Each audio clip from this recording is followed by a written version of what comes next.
इस वज़ाहती तज्ज़िये में खुशामदीद। आज हम पाकिस्तान की सोलर एनर्जी पॉलिसी में आने वाली एक ऐसी हैरानकुन तब्दीली का जायज़ा ले रहे हैं जिसने सबको सोचने पर मजबूर कर दिया है। ये कोई आम सी बात नहीं, बल्कि एक ऐसी तब्दीली है जो हमारी रोज़मर्रा ज़िंदगी और मुल्क की मईशत पर बराए रास्त असर डाल रही है। आइए इन हक़ाइक़ और आदाद व शुमार पर मिलकर गौर करते हैं।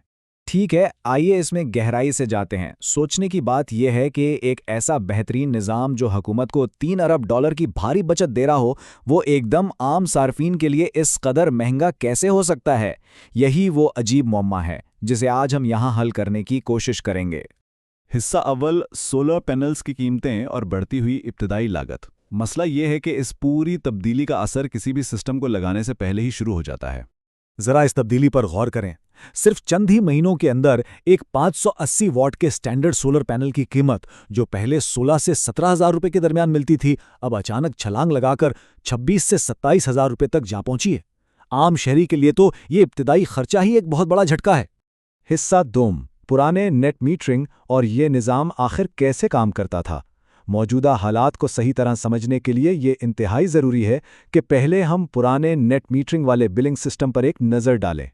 पुराने निज़ाम का हिसाब निहायत आसान और मुनासिब था। मिसाल के तौर पर फ़र्ज़ करें कि 1000 यूनिट्स वैबडा से इस्तेमाल किए गए और घर के सोलर सिस्टम ने 900 यूनिट्स खुद पैदा किए। नतीजा क्या होता था? बिल और टैक्स दोनों सिर्फ और सिर्फ उस बाकी बचे हुए 100 यूनिट्स पर लगता था। और ये मिसाल बेहतरीन तरीके से वाज़े करती है कि पुराने निज़ाम का आखिरी और असल फ़ायदा क्या था। पहले स्टेप में 300 यूनिट्स ग्रिड से लिए गए, दूसरे स्टेप में 300 यूनिट्स सोलर से बनाए गए और तीसरे स्टेप में कुल बिल्कुल ज़ीरो हो जाता था। ये बिजली फराहम करने वालों और पैदा करने वालों के दरमियान एक बेहतरीन और मुनसिफाना लेन देन था। हिस्सा सोम, नई पॉलिसी की तब्दीलियां और तफरीक का खात्मा। यहाँ से कहानी बदलती है, क्योंकि जो अवाम दोस्त माइनस करने वाला कानून था, अब उसे मुकम्मल तौर पर ख़त्म कर दिया गया है। अब यहाँ जो सबसे दिलचस्प और थोड़ी परेशानकुन बात है, वो ये कि अब तफरीक या माइनस वाला फॉर्मूला बिल्कुल गायब हो चुका है। वही पुरानी मिसाल ले लीजिए, 1000 यूनिट्स का इस्तेमाल और 900 यूनिट्स की पैदाइश। लेकिन नए कानून के तहत बिल और टैक्स पूरे के पूरे 1000 यूनिट्स पर अदा करना होगा। इतना महंगा सोलर सिस्टम लगाने के बावजूद अब अदायगी मुकम्मल करनी पड़ रही है। इसके साथ ही खरीदो फरोख्त के रेट का फ़र्क भी काफ़ी हैरानकुन है। एक तरफ जब हुकूमत आवाम के सोलर सिस्टम से बिजली वापस खरीदती है तो वो निहायत सस्ते रेट पर ली जाती है, लेकिन दूसरी तरफ जब वही हुकूमत ग्रिड की बिजली वापस फ़रोख्त करती है तो वो काफ़ी महंगे दामों दी जाती है।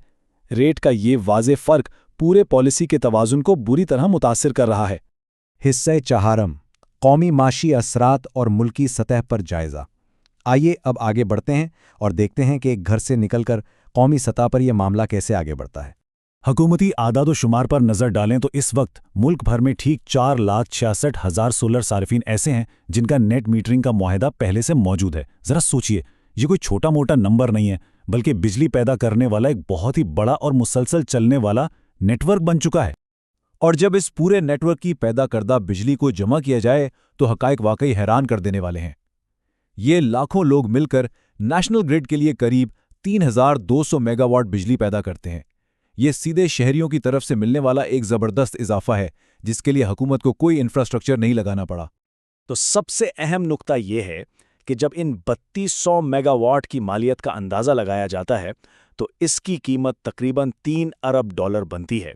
इसका बिल्कुल साफ और वाज़े मतलब ये है कि आम आवाम का ये खुद बनाया हुआ नेटवर्क हुकूमत को हर साल $3 अरब की खालिस बचत फराहम कर रहा है।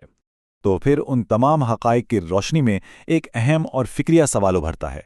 एक ऐसा निज़ाम और एक ऐसा नेटवर्क जो हुकूमत को अरबों डॉलर्स की खालिस बचत दे रहा है, उस पर अब अचानक इतने भारी टैक्सेस और बढ़े हुए बिल्स क्यों लगाए जा रहे हैं?